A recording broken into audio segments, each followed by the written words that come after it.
Hey there, Melissa with Atlas CFO, and today we're talking about a subject I love, which is productivity. Let's get started. So I love this stuff. I love this stuff, and whenever a new book comes out on productivity, efficiency, or any of the things, I will read it because I love it. And I'm going to share what I've watched in 28 years of construction. And hopefully you can just take away just a couple of items that will absolutely quadruple your productivity. I have seen our clients just do a few things and just their world just opens up. So I love this. Thank you for joining me on this journey. And there's so many things that we can do to increase our productivity, but I'm going to give you my favorites today. So the first thing about productivity is I like to think about it as doing not more, but the right things. And this is very important because we will get sucked into doing more, and we want to do the right, the essential, the things that actually make things change or make more money or make us faster in our organization. There are a few key themes that I have seen over the years, and I'm going to share those with you so that you too can put those in place in your organization. If I had to pick anything, though, it would be picking simple over complex always leads to profitability.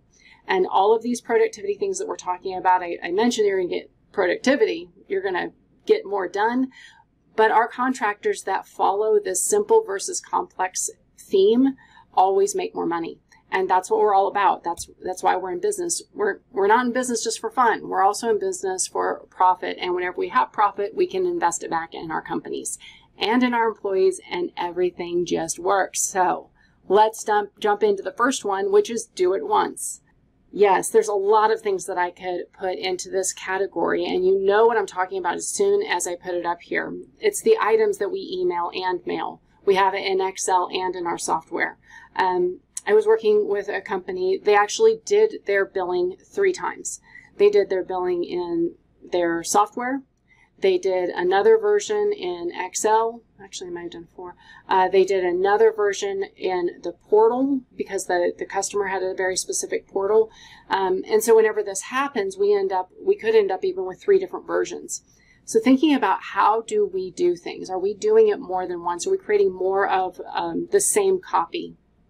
Another one that was recent was that we actually have 2 different pieces of software that we're maintaining the same data in. So is there a way that we can do it maybe once in this software and then import it into the second piece of software? So you're just looking for anything in your organization that you're actually touching twice. And of course, that also includes rework. Are there things that we make a lot of mistakes on? And usually when that happens, that is an indicator for too much complexity. It could also be the wrong person, but a lot of times there is a complexity to it that we're going to need to assess. I actually should talk about that middle one, export and import with file manipulations in the middle. What that is whenever you're exporting it out of one software and then you're going to import it into another one, but during that middle section, you got a whole bunch of work to do. When that happens, sometimes your changes don't get saved. It doesn't come across in the import very well. So you want to take a system like that and look at whether you're using the right software, the right methods, maybe even investing in a little bit of training to make sure that there's not a better way if you're dealing with export, manipulation, and import. My favorite, well, isn't my favorite? It's one of them. Too many. Our contractors that make more money on average do several things well, but this is one of them. They are looking to reduce the number of accounts, the number of cost codes, the number of job types, the number of anything. So this not only reduces the amount of work because we don't have all of the things to choose, but it also reduces the opportunity for rework because we can't choose all the things. We only have the ability to choose the most important or the 25 cost codes that are really meaningful. If you think about a lot of our portal softwares where like a time card, if we allow all access to all the jobs in the history of the jobs, there could be somebody that selects the wrong job. We just want to reduce the options. And when we reduce the options, we have more ability to streamline how fast we move. So think about the way you have your chart of accounts, the way you have your cost codes set up. Is there anything that you could streamline you're not using? just is creating a situation where you could have errors that you really don't want, aren't necessary. Outside of core competencies, this one is a time suck. So if you get into new states, oh my gosh, so much work to go into a new state. And so if you're going to go into a new state, make sure that you really are engaged and you are staying there. There's a lot of work to get set up in the state, a lot of new requirements and all the different filings that have to be done. So this takes a lot of time. And sometimes we will go in and do a single job in a state. Oh, it'll be okay. Let's set everything up. We'll be back. But it really was not part of our overall strategic plan to do business in that state. This same idea then moves into type of work, labor pool, customer type. If you have a core competency and boy, you are just amazing at doing Walmarts, then maybe Target makes sense, but it probably doesn't make sense to then go and do a hospital.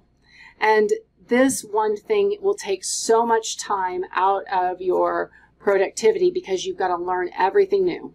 Now, it doesn't mean that there's not the right time, the right place, all those things.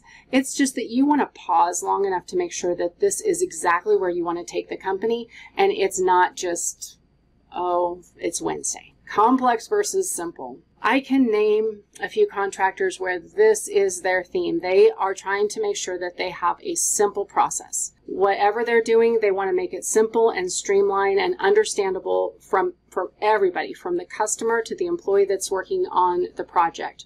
And they are just committed to this so much that whenever they look at anything, they're looking at the best way to do it. They aren't going to divide invoices into multiple cost codes. They say one cost code, one invoice. They don't track things that we're never going to look at again. They are just boiling down, making it as essential as possible. And they ask themselves, is this the easiest thing we can do? Is this the simplest thing we can do? And I hear it from their mouth. That's the way they talk. That's the way they look at things whenever they're trying to solve a problem. These are the questions that are going through their head.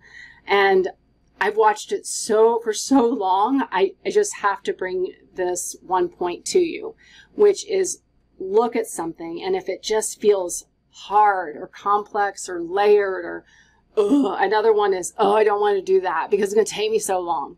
Okay, as soon as you have that feeling, there's an opportunity there. That thing, that feeling, that's there for a reason, and that could be that very string that you pull on that opens up some real productivity for you. And finally, systems and processes. Those make a huge difference in productivity because we know when we're going to do something. And you can then also add the how we're going to do something. And I've got some examples.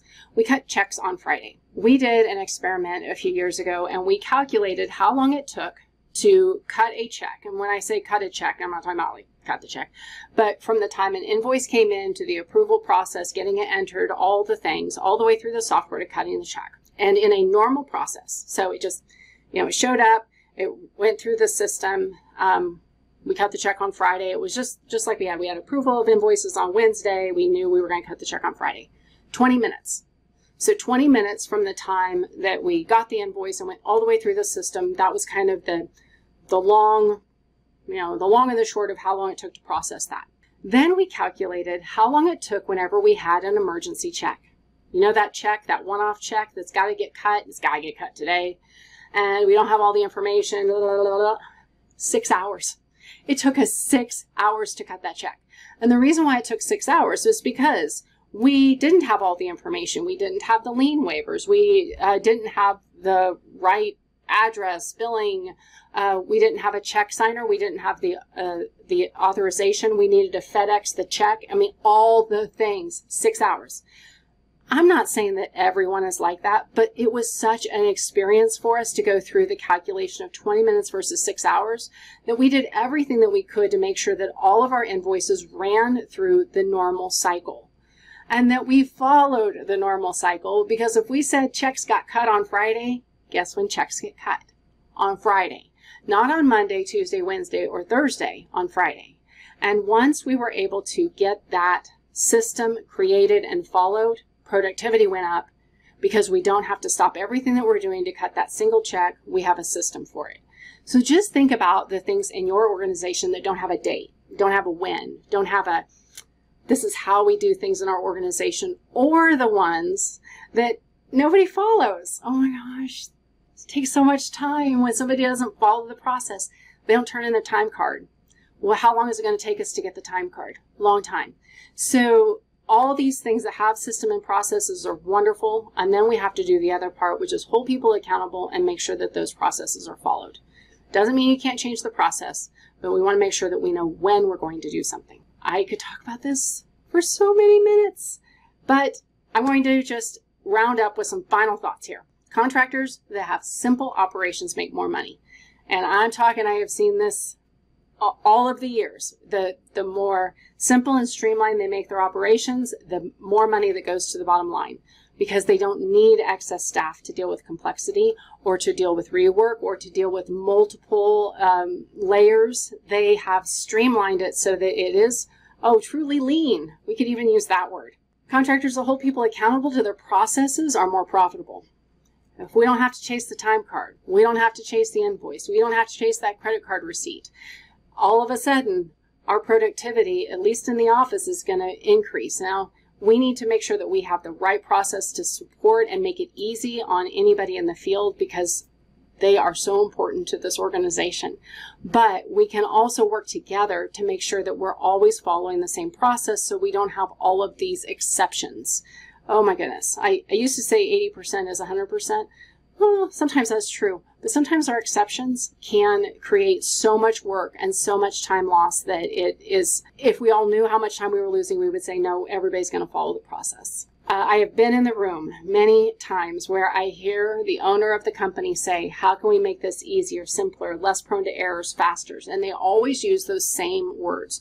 They are looking to make their organization so streamlined, so based on the essential items that the rest of the money can flow to profit. I encourage you to think about that in your organization. How can we do this? How can we make this even easier, even simpler? It's hard. It's hard to make it simple. It's easy to make it complex. It's easy to pile on. It's easy just to keep adding more things to your plate. This is tough stuff. I know it is. I know how hard this is, but you can do it. And a final one that I see quite a bit is there are some things that only you can do. Only you. Only you. You might be the only person in the organization that can sign checks. You might be the only person in the organization that has access to a certain thing.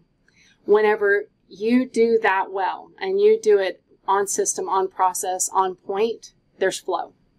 However, if that one thing that only you can do, if you don't do it, it creates a bottleneck. I encourage our people, our contractors, to think about the things that only they can do and make sure that they have a process that is streamlined and simple for them. Because if they create a bottleneck on others, it just, oh my gosh, not only does it create for slowness and productivity, but it also makes you feel icky. And you kind of feel like, oh my gosh, I got to get that done. Oh, I don't want to do that. We don't want that for you. We don't want that for you. Just identify the things that only you can do. Make sure that you can do them well.